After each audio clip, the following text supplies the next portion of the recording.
Natumai mzima wa afya kabisa, mfuatiliaji wa Naldi TV, na sisi kama ilivyo ada yetu tuko hapa kwa ajili ya kukupa wewe burudani kwenye nyanja zote, elimu, siasa, pia michezo. Na leo bwana tuko na mkasa wa bwana mmoja ambaye ni Mtanzania, alijaribu kwenda kutafuta maisha nje ya nchi. Basi kilichomkuta huko ni vingi sana na vikubwa sana, na yuko hapa kwa ajili ya kuweza kutusanua kwa namna moja ama nyingine kitu gani ambacho kimeweza kumkuta mpaka leo hii akaamua kabisa kuja katika mji wa Dar es Salaam na kuweza kuanzisha maisha yake mapya tena hapa.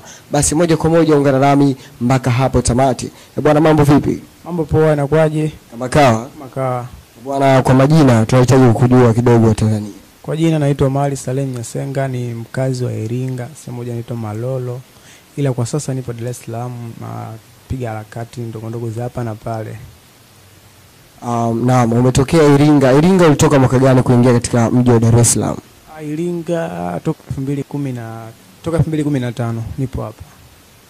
Okay, ni kitu gani ambacho ama ni changamoto zipi ambazo zimekukuta kule Iringa mpaka ukaamua kuondoka na kuja kutafuta maisha katika jiji la Dar es Salaam? Changamoto zilizonikuta wakati niko kule, nipo maliza darasa 7 2013. Nikawa unajua kule kwetu Iringa nalima sana ndizi, papai, yani vitu vingi. Kwa hiyo nilikuwa natoa kule vitunguu nikawa naleta huku, nikawa napeleka sokoni kule Ilala, nilikuwa nauza, lakini sasa baadaye jamaa nikampa mzigo sana, nilikuwa namuamini, mwisho wa siku akanitapeli. Hivyo basi nikawa na maisha magumu, nikaanza kutangatanga nini. Kwa hiyo nikawa sina sehemu ya kwenda, kwa hiyo nikawa hapa maeneo sokoni nini, kwa sababu jamaa wengi nilikuwa nafahamiana nao. Basi wakaniambia bwana, utakuwa unaangalia mazingira hapa, mwisho utakuwa nakulipa mshahara vizuri nini, utakuwa nakula. Basi kawa napiga kazi hizo za ulinzi pale. Mwisho wa siku nikapata hela, nikapania na biashara yangu kubwa, lakini sasa pia nikapitia changamoto nyingi na biashara zilikuwa nafanya zilikuwa zinagoma. Kwa hiyo nikaa nisielewi cha kufanya ni kitu gani. Una ndugu yote Dar es Salaam?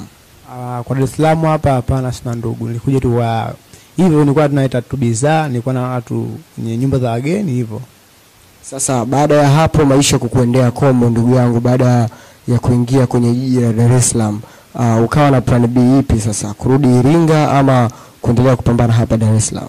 Nilikuwa nataka nirudi Iringa nyumbani, lakini baada ya hapo nikaongea na rafiki zangu, akanishauri, kanambia unapotafuta maisha usikate tamaa, cha msingi wewe ni kukaa tu hapa Dar es Salaam.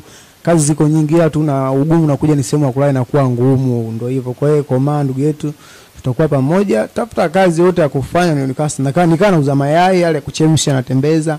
Nilikuwa unajua unapokuwa unafanya biashara unakuwa unatembea sehemu nyingi. Kwa hiyo nikawa napeleka sehemu moja bandarini hapo. Nadhani watu wengi wanasema mtu kwenye bandarini anafahamu sehemu gani. Katika bandari ya Salama, sio? Ndio.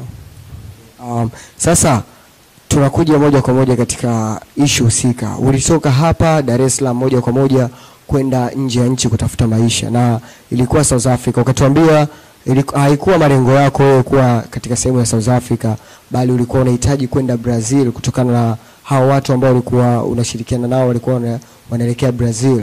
Sasa ikawa vipi mpaka wewe ukawa South Africa?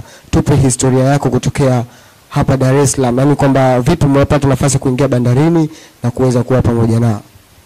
Ni swali zuri uloniuliza. Mpaka kutoka hapa bandarini na kufika kutokea mtaani mpaka bandarini na kuweza kujenga urafiki mkubwa mpaka kuweza kuingia ndani ya meli. Issue jamaa wale, kuna washikaji walikuwa wanatoka South Africa, walikuwa na meli yao, walikuwa wanakuja huku Dar es Salaam. Kwa hiyo nilikuwa napelekea pale mayai. Jamaa alikuwa kwani nikienda mpaka tulai 10 na uza zinabaki kidogo na udinazo. Kwa hiyo mwisho wa siku nikazana nao, nikafahamiana nao. Basi mwisho wa siku jamaa wakati wanaondoka na mimi nikawa tu nimeingia, nikajikuta tu nimeingia, si kujua imekokuaje, nikasafiri nao jamaa kufika pale South, wakaniambia naenda. Okay. Wewe ilikuwa ni plani zako kitambo tu kwamba kutoka nje ya Dar es Salaam kwenda kuangalia maisha sehemu nyingine? Nilikuwa napenda sana kwenda South, najua South. Hivyo. Lakini kwamba ulituambia kwamba mara ya kwanza hapo nyuma wakati tunapata mahojiano na wewe private kwamba ulisema ile meli ilikuwa inaelekea nchini Brazil na wewe ilikuwa interest moja kwa moja kuelekea nchini Brazil. Sasa vipi tena safari ya Brazil ilikufa vipi hapo? Safari ya Brazil nilipofika South Africa, unajua hali ya hewa kule na huku tofauti, nilikuta nimezidiwa. Baada ya kuzidiwa, jamaa akaniambia na cha kufanya wewe hapo, wewe jirusha hapo, utasaidiwa wewe, jisaidie mwenyewe, mimi siwezi tena, tuweza tukaenda na wewe tena huko Brazil kwa sababu ushakuwa na hali ngumu. Unajua senye maisha, unajua maisha ni changamoto, tuwezi tukaa pamoja.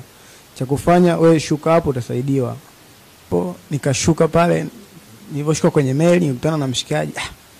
Mshikaji kumbe ndio alikuwa anamuuzia biashara mayai kule, nini bwana, umfikaje kwenye meli hapa tena, umekuaje mpaka umfika kuniambia mimi nilikuwa naelekea Brazil, lakini jamaa baada ya hali yangu kuwa mbaya akaniambia bila inabidi ushuke hapa. Nikashuka pale, ndio jamaa akaniuliza kwa unafanyaje, kama brother pale alipo sele sijajua labda utanisaidiaje kwa sababu ni mwenyeji huko. Jamaa akaniambia sasa mdogo wangu, je kusaidia mdogo wangu, sijajua ndakusaidiaje, lakini sasa maisha hapa ni magumu sana, yani bora kule Bongo Dar es Salaam, bora kidogo kule maisha ni simple, unaweza kupata kazi, unaweza kupata sehemu, lakini sasa hapa ukikaa ukilala sehemu ambayo tofauti unaweza kukitia umwizi nini akakufanya hata kitu kibaya. Sasa mdogo wangu, cha kufanya hapa mdogo wangu hamna jinsi. Cha kufanya wewe tulia hapo, mimi ngoja nielekeze zangu hivi nifanye mipango nini, pata sehemu ya kulala basi utakuwa out. Hapo muda huo meli ilikuwa bado haijaanza kuondoka, sio? Hapo ilikuwa bado haijaondoka, ndio. Na hiyo sehemu ambayo ulishushwa hapo ilikuwa inaitwaje? Palikuwa panaitwa Port Elizabeth. Ni bandari ya Port Elizabeth, South Africa. Okay, na huyo jamaa unaweza kumtaja jina? Jamaa alikuwa anaitwa Bongali. Kitu kama hicho Bongali alikuwa anaitwa. Nilikuwa nafahamu kama kule alikuwa anaitwa Bongali hilo. Kwa hiyo wewe jamaa hukujua, yani jamaa unajua kabisa anafanya kazi ndani ya ile meli, lakini jamaa hakujua kama wewe upo ndani ya ile meli, sio? Kufahamu kabisa. Mshahara tuko tu aniona nipo kwenye meli ishafika South kule hivyo. Sasa baada ya hapo alikutafutia sehemu ya makazi? Kwa sababu yeye mwenyewe aliniambia yeye mwenyewe pia kazi zake ndo za kutoka South kuelekea Dar es Salaam. Kwa hiyo ni mwenyewe yani pia alikuwa ni analala tu nyumba za wageni. Na unajua mara nyingi meli muda wote inafanya kazi. Kwa hiyo jamaa alikuwa hamna jinsi yani kunisaidia. Kwa hiyo ni hivyo. Okay. Sasa baada ya hapo maisha yako yalikuwaje, hali ya kuwa wewe ni mgonjwa katika mji wa South Africa? Ulifight vipi mpaka kuweza kupata unafuu? Baada ya hapo hali yangu kuwa mbaya, kwa kweli sikupata msaada wowote. Kwa kweli ni jambo la kumshukuru Mwenyezi Mungu, maana nilikuwa situmii chochote dawa wala nini, sababu nilikuwa hamna mtu anayemfahamu, na uwezo kaenda kumomba mtu msaada, naomba nisaidie, mtu atakuuliza umetoka wapi. Sasa utakuwa mengi hapa damu siko naambia wewe umbe ni mkimbizi, hauna kitambulisho chochote kinachoonekana maoni Mtanzania. Basi nibidi tu niingie tu mtaani nikaa, yani sina kazi yote, nimekuwa ni kama ombaomba, ni maisha yangu. Kwa kweli maisha yangu yalikuwa magumu wakati niko South. Ilikuwa majira gani muda huo? Ilikuwa muda wote na hiyo wakati nimetoka huko Dar es Salaam. Wakati umedondosha pale bandari ya Port Elizabeth South Africa. Pale ilikuwa kama saa 11 hivi ya jioni. Sasa fight vipi mpaka yani ukajikuta vipi mpaka unakuwa shwari kabisa na kuweza kupata makazi, na ulikaa kwa muda mfupi kule ulituambia? Sasa uliweza kufight vipi mpaka kuweza kufikia katika hali hiyo ya kuwa fresh kabisa? Baada ya kuwa ni kabisa nikaa na afya njema zaidi, nikaa sina homa wala nini, ndivyo. Baada ya hapo nikaingia mtaani, naambia tunatafuta kazi lakini bado ikawa ngumu. Kwa hiyo nikaa tu yani nikaa kama mdeni ambaye mtu chokola, yani alafu wakati nikisema nimetoka Bongo alafu nakuwa kwa nini nimetoka Bongo, maisha magumu.